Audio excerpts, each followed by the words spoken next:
Hello Algebra 2. This is the first video for Chapter 3. We already talked a little bit about how we would solve systems of equations by graphing and how we can kind of know what the answers are or how many answers there will be depending on some stuff with the graphing before we even graph, just based on the equation. Today we're going to talk about the substitution and the elimination method for solving these algebraically, because as we saw when we graphed, it's not always precise. Maybe you don't always have graph paper, but these guys always work. Every single time they work with fractions, decimals, all that good stuff.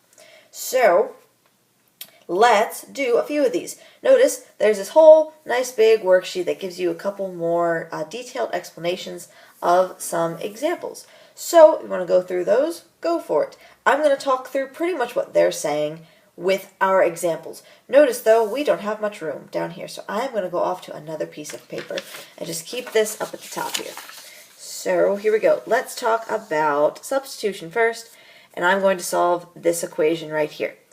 Now you can use substitution or elimination any time, either way. Sometimes it's easier to do one than the other, but maybe you love substitution and it just works for you every time. Go for it. I'm specifically going to do substitution for this one. This one, it ends up being pretty nice that it's substitution because notice I have a single y. There is no multiplier, there's no coefficient on that. So I am going to solve for the first y. That's what I call it just because that's in the first equation. If I solve for the first y, I'm going to subtract the 3x off to the other side. I get y equals negative 3x plus 7. I am then going to substitute that, why it's called the substitution method, into my other equation. I have 4x plus 2y equals 16. But I'm going to take that and take this y expression and put it in for that y. If y equals that, then this y can equal that as well. So let's see what we got. We have 4x plus 2 times y equals 16. But my y is negative 3x plus 7. There we go. So I am going to distribute that 2. I'm going to have 4x minus 6x plus 14 equals 16. Combine those like terms, I get negative 2x plus 14 equals 16. Subtract that 14 off to the other side. Divide by negative 2. I get x equals negative 1. And I went through that pretty fast because it's just solving an equation, and you guys know how to do that.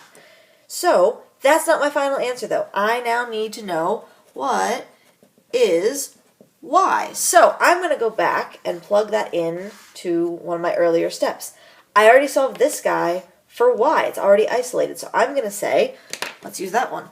Y is equal to negative 3x plus 7, but I'm going to take this x and plug it in right there. So I'm going to have y equals negative 3x plus 7, but that x is actually negative 1. So I have y equals 3 plus 7, y equals 10.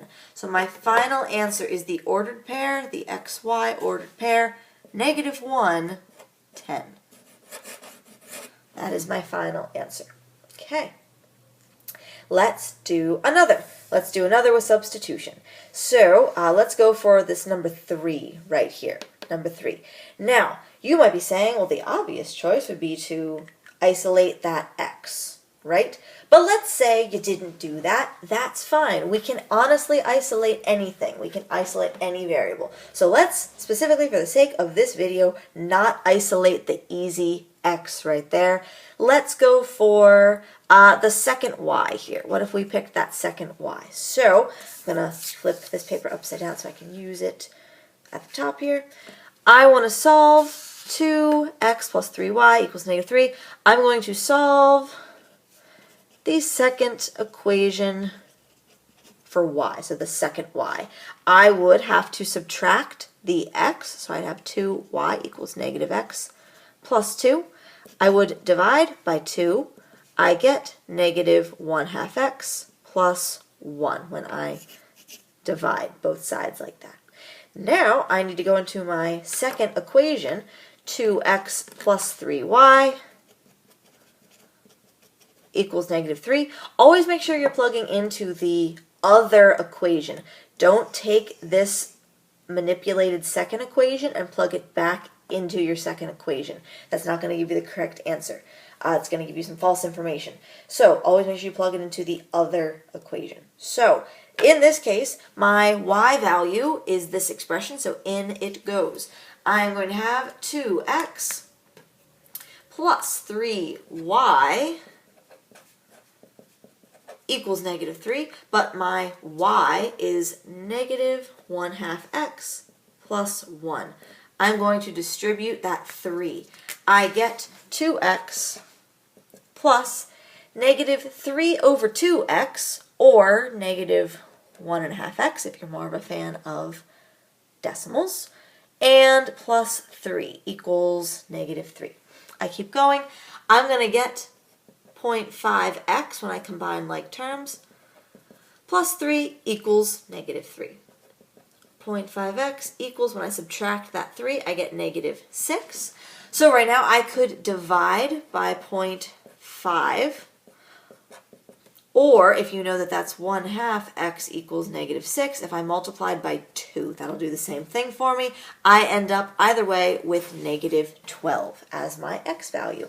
Now I just have to plug in for y in the other equation. So I have y equals negative 1/2 x plus 1, but my x is actually negative 12. So I would have positive 6 here, plus 1, so y equals 7. So my final answer, x, y, it's always x, then y, negative 12, 7. That's my ordered pair there. All right, so that's all about substitution. Stay tuned for the second video, which is going to be about elimination. You could have solved either of these with elimination as well. But let's just focus on substitution for this video, elimination for the next one. So stay tuned.